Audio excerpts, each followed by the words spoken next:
Hi, everybody. I'm David Statman, the sports editor of the Daily Athenaeum, and this is Chris Jackson, the DA Associate Sports Editor. I'd like to welcome you to the very first ever DA Sports Talk Monday. Got a lot going on in this incredible intersection of sports and pop culture this past week. We had Aaron Gordon exploding everyone's minds again, getting robbed in the dunk contest. Should have won that. I'm so mad. I am angry. I am just incredibly angry. We have Kanye releasing a new album on Tidal, so nobody's going to listen to it. Awful. It's just a bad weekend. I mean, Kanye there, Aaron Gordon gets robbed. What else is going to happen now?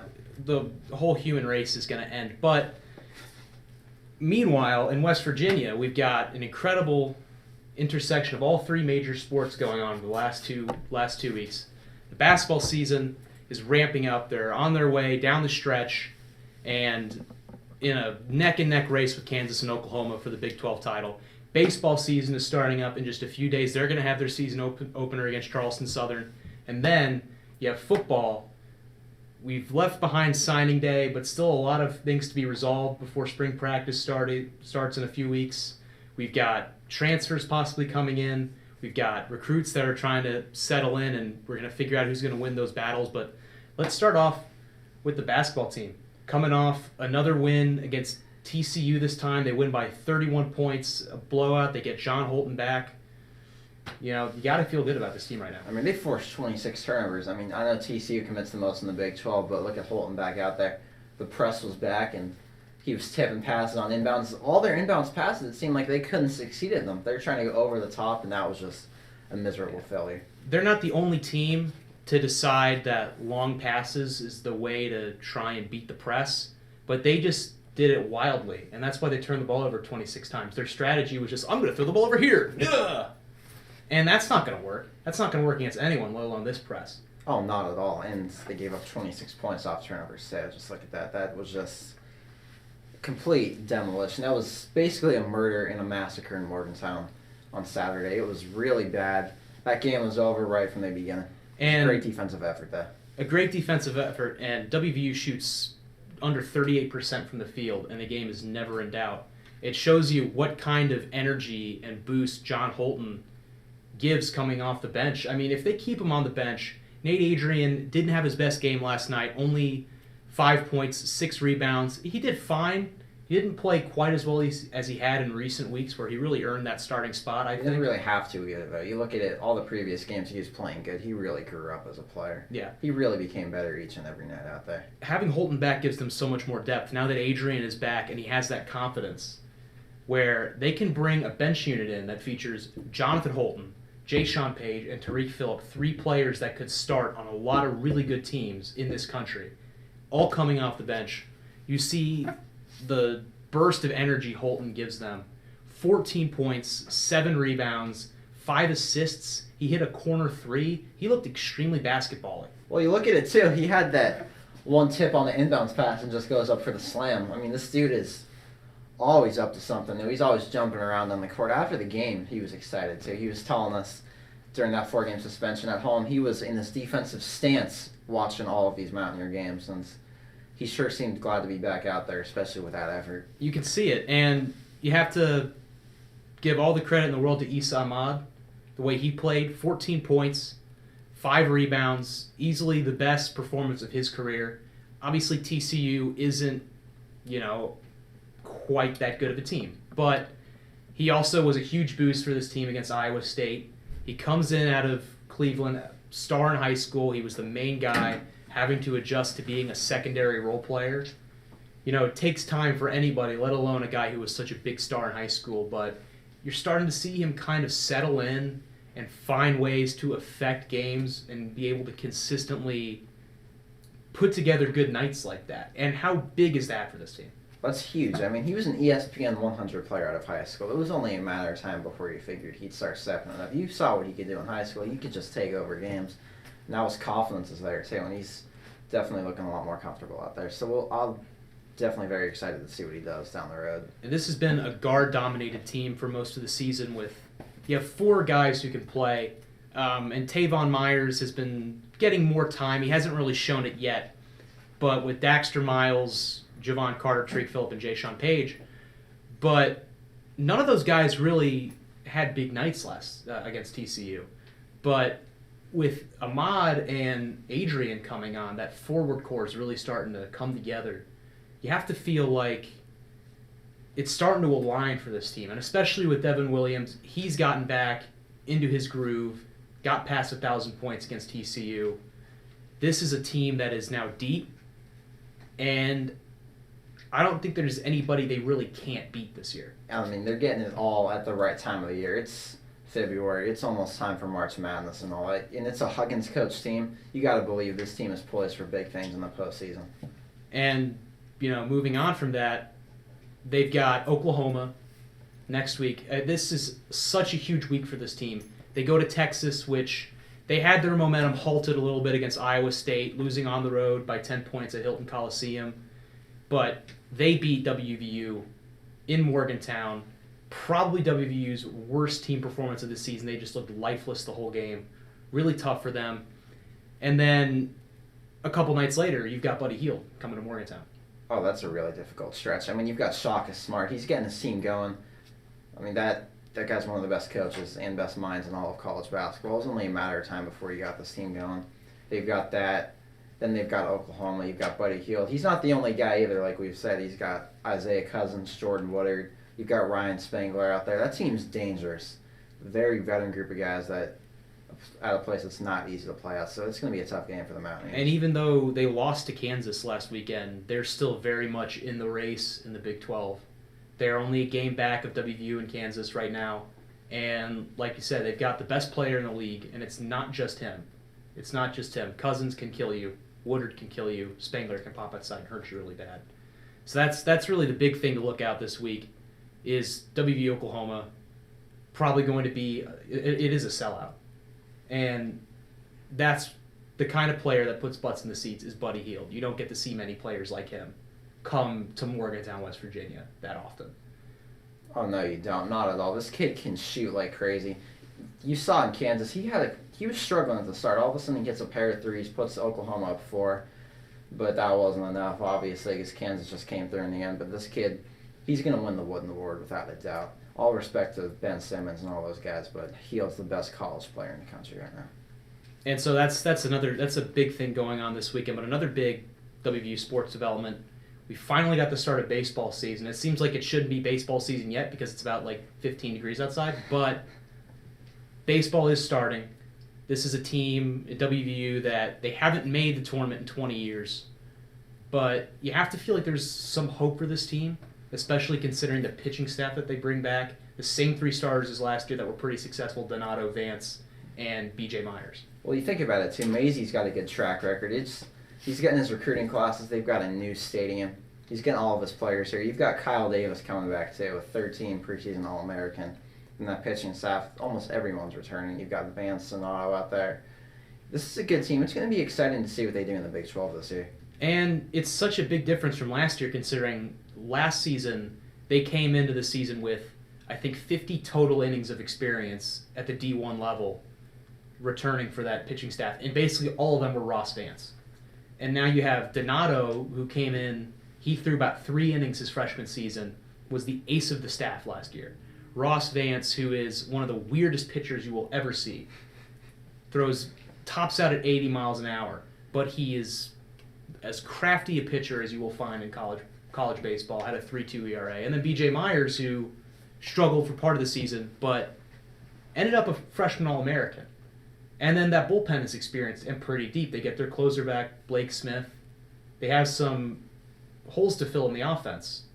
But I feel like the top of that rotation, Donato and Vance, can compete with basically anyone. Well, think about it, though. So you go back to the offense. Mazey's going to do more small ball this year, which is good with this type of team they've got. They've got a lot of fast guys out there. He just wants a lot of guys moving around, just constantly moving.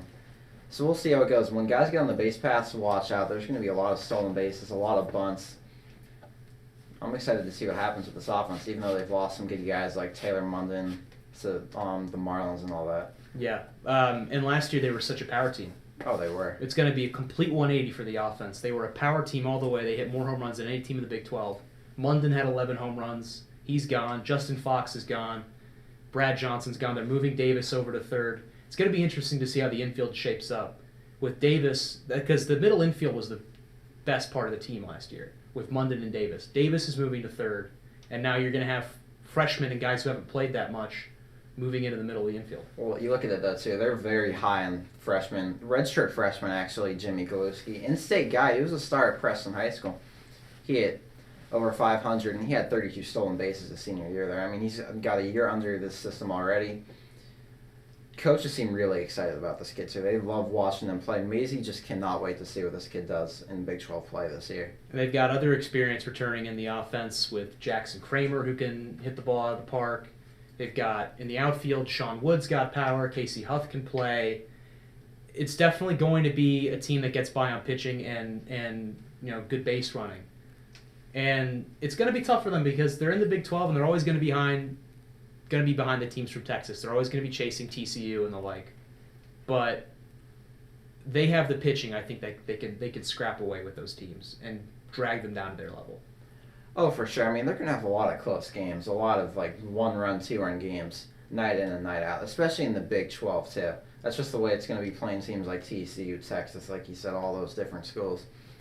But that pitching staff is the real deal this year. Vance in his last year in Morgantown. You've got Donato's only a junior too, so we'll see how much this kid progresses throughout his next 2 years here. He's got a ton of potential. Like you said, starts this weekend. They're going to be on the road at Charleston Southern. Starts Friday afternoon at 4 p.m. They're not going to be home until March 11th is their first home series. They have Old Dominion. So going to be back at Monongalia County Ballpark, which is so nice. I am so glad I don't have to go to Holyfield anymore. That place was just a festering hole in the ground. And just thank the Lord we don't ever have to go there ever again. But that's an advantage in and of itself that they can be there the whole time. They don't have to worry about when it's going to open. They don't have to worry about their facilities. Basically on par with anyone else. Also, just talking about WVU sports, another thing to watch in the coming weeks, coming days, where is TJ Neal going to go? WVU in the running between them and Auburn for former Illinois star linebacker TJ Neal, who's making his decision on whether he's going to come here as a graduate transfer, going to go to Auburn. If he comes here, you have to assume he's going to start right away at outside linebacker. Oh, yeah, for sure. I mean, they lost all three starters there. You've got good freshmen coming in, especially with Brendan Ferns, but you're going to need an experienced guy coming in when you lose almost everyone on that defense. We'll see, though, if he comes here. It's definitely playing time would be key, especially, and he's from this area. He's from McKeesport, Pennsylvania, so he's only an hour and a half away from here. He said that's a big part, staying close to family, but he also said Auburn would be the perfect place for him. He said it would be the best situation for him right now, and it's an excellent opportunity. So we'll see if the Mountaineers can beat out an SEC school. He's got connections here. He was recruited by Tony Gibson when he was coming out of high school, so he knows at least some of the staff here. You have to figure with that linebacking core, Ferns is definitely going to be in the running to play. But when you look at it, they have 3 open spots with Petaway, Barber, and Kwiatkowski all gone.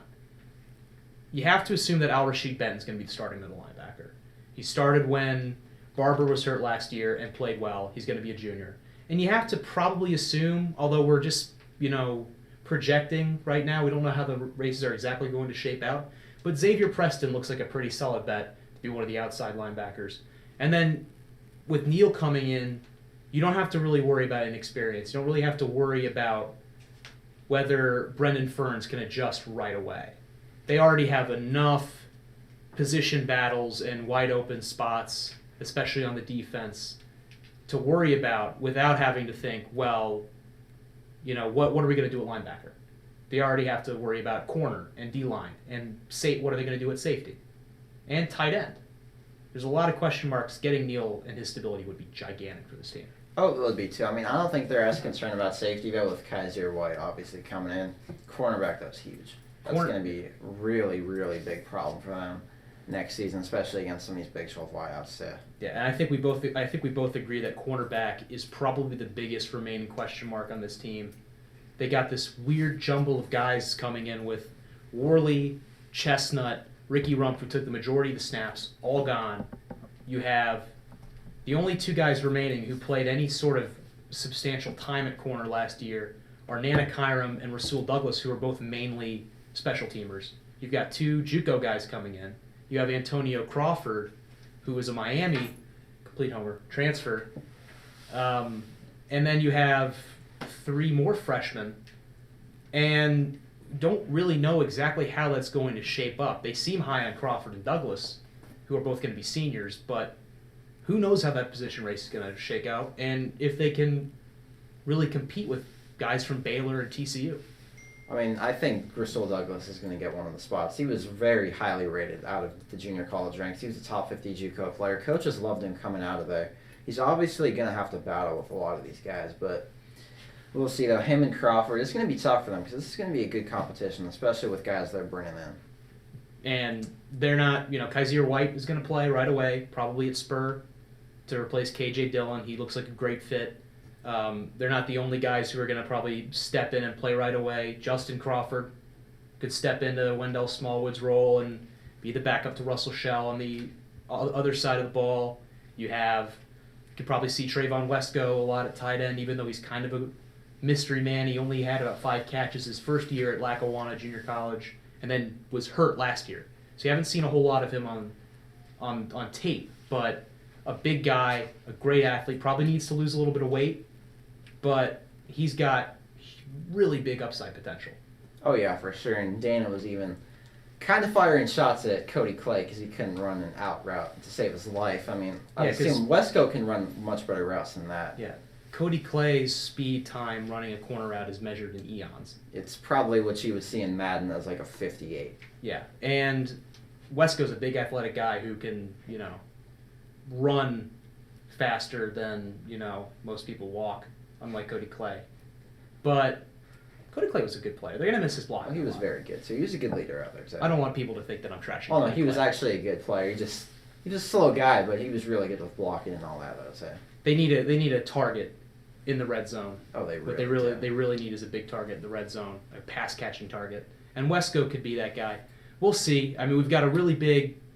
Yeah, we've got a few weeks away from spring practice. The spring game isn't for another, more than a couple months. Going to be in April 23rd over at the Greenbrier. That's going to be a nice road trip. Never been to the Greenbrier before. Neither have I, but it looks real nice, though. That's for sure. Seems really nice. I'm looking forward to it. But just a really big week coming with that. We're going to find out where TJ Neal goes, and that's going to really shape a lot of what he they're gonna announced do on on defense. Saturday, too. That's a big day. You got the Oklahoma game, then you've got TJ Neal announcing. So that's a really big day for Mountaineer sports, just in general. And you've also got WVU baseball playing their second game of the year. Charleston Just Southern. to seed back into that. But just a really big week of college basketball overall coming up this week. And every week is really a big week in the Big 12 because there's so many good teams. You look ahead, Kansas playing on Monday. Again, you've got Tuesday night is so big because you've got WVU Texas, which is, WVU trying to get revenge. That's going to be such a tough game to go down to Austin. You've got Iowa State taking on Baylor, too, right after that at 9 o'clock. And 2 more ranked teams. You've got Oklahoma then going on the road against Texas Tech, which is not an easy game at all. Texas Tech, you cannot sell them short on Wednesday. And then you go into the weekend, WVU Oklahoma, Baylor Texas again, Texas Tech playing Oklahoma State. There's so many big games every single week in the Big 12. And you still, even though you have 3 teams at the top that look like they're the best, you have no idea how this is going to shape up. Well, yeah, it's one of those conferences, too. Like, Oklahoma State one night could come out and just beat Kansas out of nowhere. Who even knows at this point? That's entirely possible with Big 12 basketball. But I've got to say this right now, watch out for Texas Tech right now. They're hot. They are really, really hot right now. They beat Iowa State and Baylor, like we said. They got Tubby Smith, who's a good head coach. He inherited basically nothing coming into there. And he's doing a really good job this year. You can't forget that Tubby Smith won a national championship. Yeah, he did. There's not many coaches out there who have a national championship trophy in their cupboard, but Tubby Smith does. And his name is Tubby, which is phenomenal. Oh, I love it, that's for sure. But it just is so exciting in college basketball that you have a conference like this where every single night that there's college basketball, there's a big game. There's at least one game where there's a ranked team versus a ranked team. And just all around, there's no one great team in college basketball. Every week. I mean, we just saw Maryland, number 2 team in the nation, at home, get stomped on by Wisconsin.